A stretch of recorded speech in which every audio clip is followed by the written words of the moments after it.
Hello friends, आता आपण बघणार आहोत लग्नानंतर होईलच प्रेम याचा 24 मार्चचा एपिसोड रिव्ह्यू. जीवा नंदिनीला तिच्या आईला बघण्यासाठी हॉस्पिटलला घेऊन जात असतो.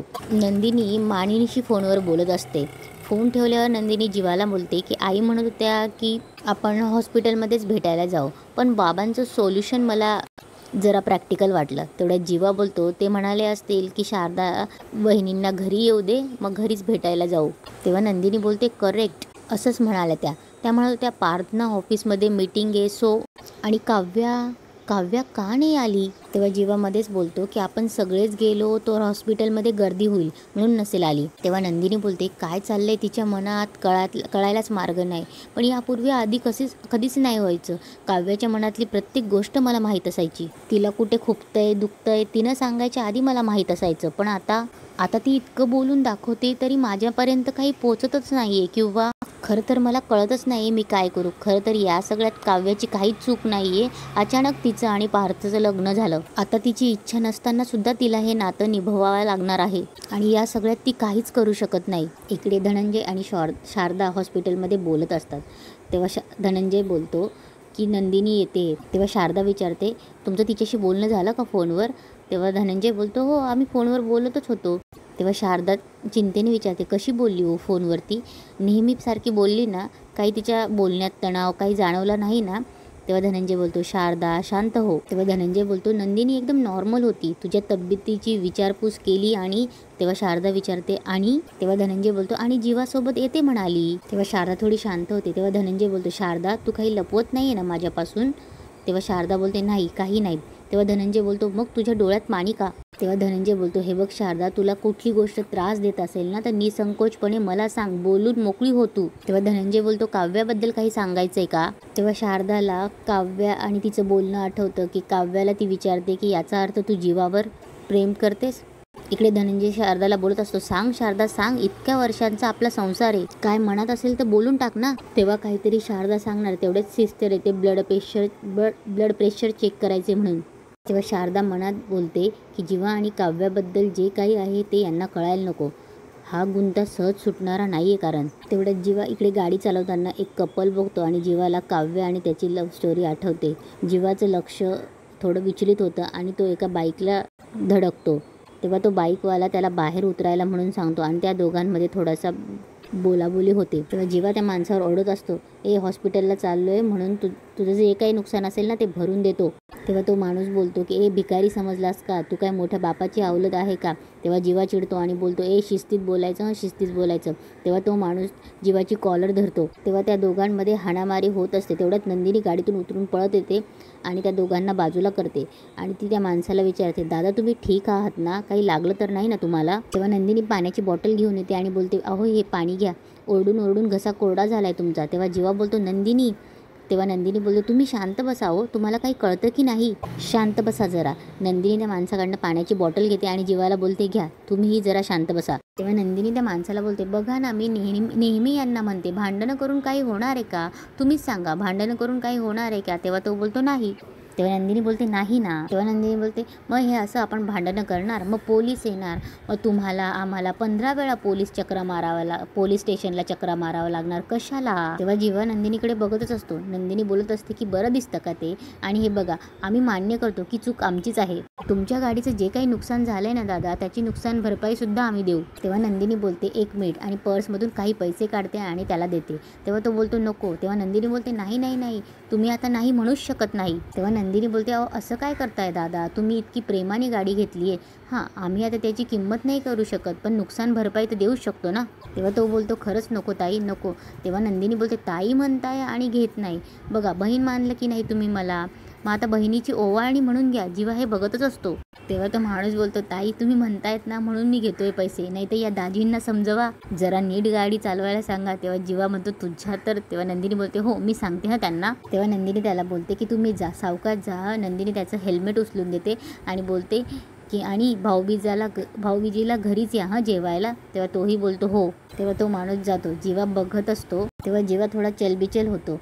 नंदिनी त्याच्याजवळ जाऊन उभं राहते. तेव्हा जीवा बोलतो आय एम सॉरी, मगाशी माझं लक्ष नव्हतं, नेक्स्ट टाईम मी काळजी घेईल हां. तेव्हा नंदिनी बोलते प्रत्येक गोष्टीला रागानेच उत्तर द्यायला पाहिजे असं काही नाही आहे. मला माहिती आहे तुम्हालाही सगळ्यांना या गोष्टीचा खूप त्रास होतोय, अगदी काव्यासारखाच, म्हणूनच झाला ना ॲक्सिडेंट. तेव्हा जीवा विषय टाळतो आणि बोलतो आपण निघूया, हॉस्पिटलला जायला उशीर होतोय. जीवा पाण्याची बॉटल नंदिनीकडे देतो आणि गाडीत जाऊन बसतो. इकडे धनंजय शारदाला बोलत असतो, शारदा काय सांगणार होतीस तू? तेव्हा शारदा बोलते कुठे काय? तेव्हा धनंजय बोलतो अगं असं काय करतेस तू? मी म्हणाला ना तू काहीतरी मनातलं सांग म्हणून. धनंजय तिला विचारणार तेवढ्यात शारदा नंदिनी म्हणून आवाज देते. तेव्हा नंदिनी आणि जीवा आतमध्ये येतात. तेव्हा नंदिनी तिच्या आईची विचारपूस करते. तेवढ्यात जीवाही म्हणतो की तुम्हाला लवकर बरं वाटेल. तेव्हा शारदा बोलते तुम्ही म्हणालात ना मग आता नक्की लवकर बरं वाटेल. तेव्हा शारदा नंदिनीला विचारते नंदिनी काव्या नाही आली? तेव्हा नंदिनी बोलते काव्या तिला थोडं बरं नाही आहे. तेव्हा शारदा बोलते काय झालं? तेव्हा जीवा बोलतो तुम्ही नका सगळ्यांची काळजी करू, तुम्ही स्वतःची काळजी घ्या. आणि डॉक्टर मला बाहेर म्हणाले की पुढच्या 2 दिवसात तुम्हाला डिस्चार्ज देतील म्हणून. तेव्हा नंदिनी बोलते बरोबर बोलतायत ते, आता तू कसलीच काळजी करू नकोस, तू आता फक्त तुझ्या तब्येतीची काळजी घे आणि कसलाही स्ट्रेस घेऊ नकोस, कळलं का?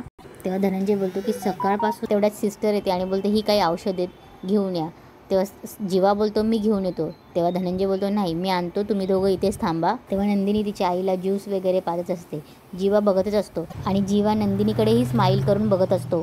धनंजय औषधं घेऊन येतो. तेव्हा नर्स तिथे येते आणि बोलते सॉरी विजिटिंग अवर्स संपली आहेत. तेव्हा धनंजय त्या दोघांना बोलतो तुम्ही दोघं आलात खूप बरं वाटलं आणि हे बघा तुम्ही काळजी करू नका, मी आहे इथे, उशीर झालाय खूप, आता तुम्ही जा आता. इकडे पार्थ ऑफिसमध्ये बसलेला असतो आणि विचार करत असतो. त्याला काव्याचे ते बोल सारखे आठवत असतात. त्याला नंदिनीशी जे बोलणं होतं तेही त्याला आठवत असतं. तेवढ्यात एक एम्प्लॉई येतो. तेव्हा तो त्याला एक फाईल देतो आणि बोलतो की हे मेहता कन्स्ट्रक्शनचं डिझाईन आहे. तेव्हा पार्थ बोलतो ठेवा इथे, बघतो नंतर.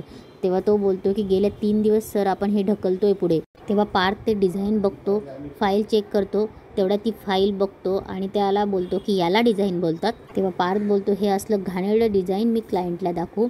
तेव्हा तो बोलतो सॉरी सर पण तुम्ही असंच डिझाईन बनवायला सांगितलं होतं. तेव्हा पार्थ उठून उभा राहतो, चिडतो आणि बोलतो मी काय सांगितलं हे चांगलं लक्षात आहे माझ्या, मी तुम्हाला काय सांगितलं आणि तुम्ही हे असलं डिझाईन आणून दिलं. तेव्हा पार्थ चिडतो तुम्हाला जर असं घाणेरडं डिझाईन करायचं असेल ना तर दुसरीकडे जाऊन काम करा, माझ्या इथे काम करायची गरज नाही. तेव्हा पार्थ बोलतो तुमची इच्छा नाही का इथे काम करायची? नाही मी तुम्हाला जबरदस्ती केलेली नाहीये. तेव्हा पार्थ बोलतो कळलं, मी कोणालाच जबरदस्ती करत नाही, हे घ्या, गेट लॉस्ट, आणि ती फाईल फेकून देतो. ती फाईल फेकतो आणि तिथेच युग उभा असतो. युग ती फाईल उचलतो, त्या एम्प्लॉईकडे देतो. तेव्हा युग पार्थकडे जातो आणि बोलतो अरे दादा काय झालंय तुला, ठीक आहेस ना तू?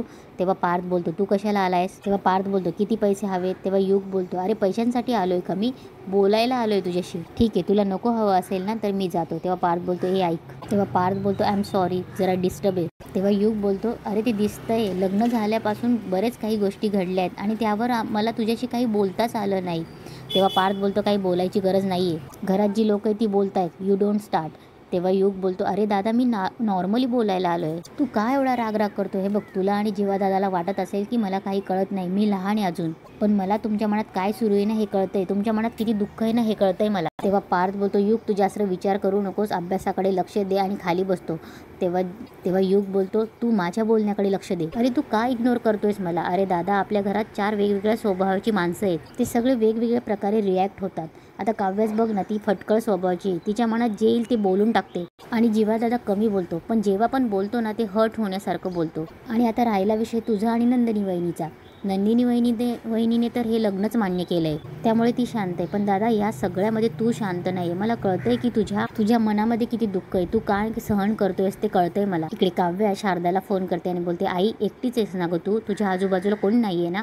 तेव्हा शारदा बोलते नाही तुझे बाबा बाहेर आहेत, नंदिनी जीवा इतक्यातच गेले, पण बाळा तू का भेटायला आली नाहीस ग? तेव्हा काव्या बोलते मी कुठल्या तोंडाने तुला भेटायला येऊ ग, माझ्यामुळे तुझी अवस्था अशी झाली, कशी फेस करेल मी तुला? तेव्हा काव्या बोलते आई एक विचारू तुला, तुम्ही आया मुलांच्या आयुष्यात एवढ्या इन्व्हॉल्व असतात का ग? का म्हणजे आपल्या मुलांना काही त्रास झाला तर स्वतःला इतका त्रास का करून घेतात?